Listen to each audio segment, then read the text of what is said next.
Thank you, Tarek. That was a long presentation of my CV. First of all, I want to thank the Arava Institute really for the partnership. It's great to be here this evening and to see you all. Arava, really, I mean, I think that what we share closely with Arava Mitavim, that we are all practitioners. We believe in the role of practice, whether it is environmental or political, to change political reality.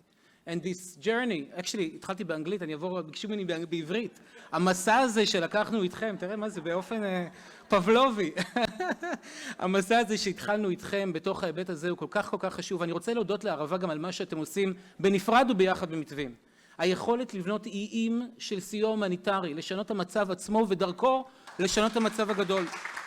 כמתבונן מהצד, זה פשוט ערך חסר תקדים ו-DNA ייחודי מאוד של ארגון.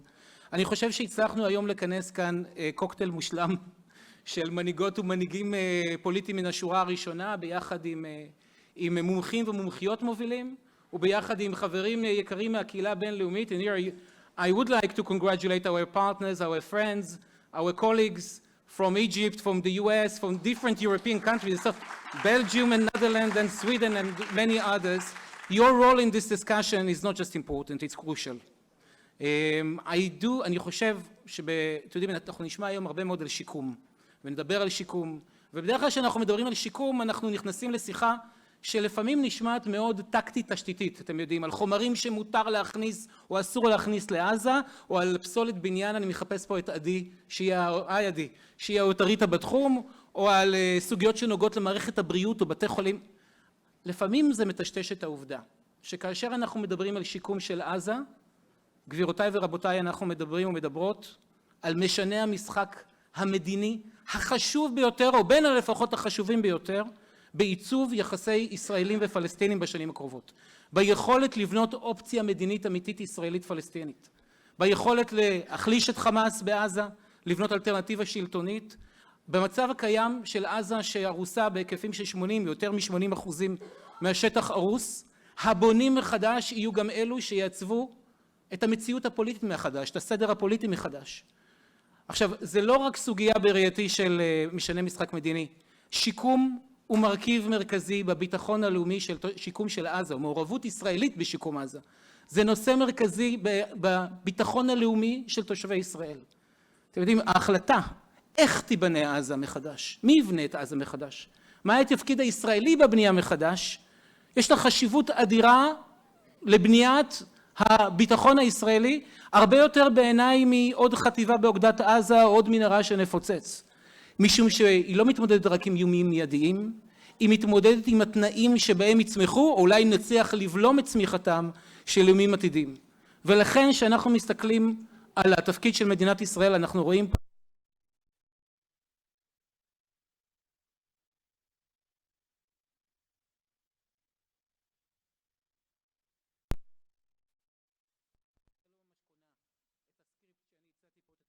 דיברנו עליו.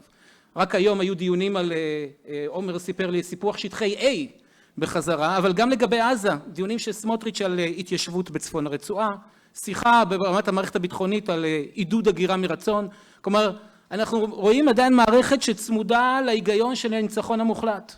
עכשיו, אומרים לי כאן שאנחנו נמצאים ב3 חודשים של מציאות קפואה.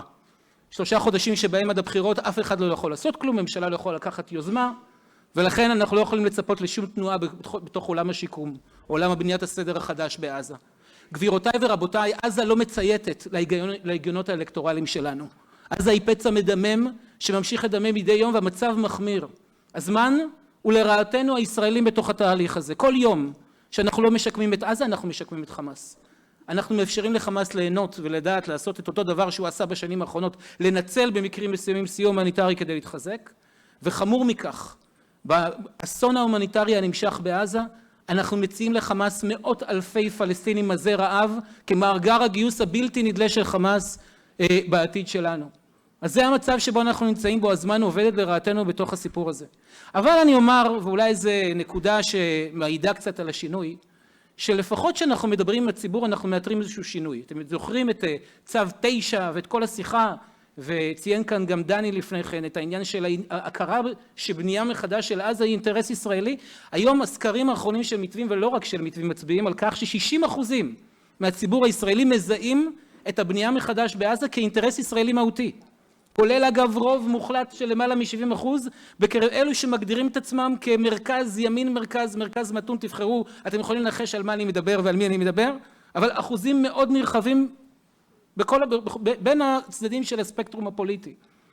אבל מה שאנחנו גם מאתרים מהסקרים זה שהם לא ממש יודעים הציבור מה תפקידה של ישראל. מעבר ללא להיות ספוילר או להיות מאפשרת, מה ישראל אמורה לעשות כדי לתמוך בתהליך האסטרטגי והחשוב הזה.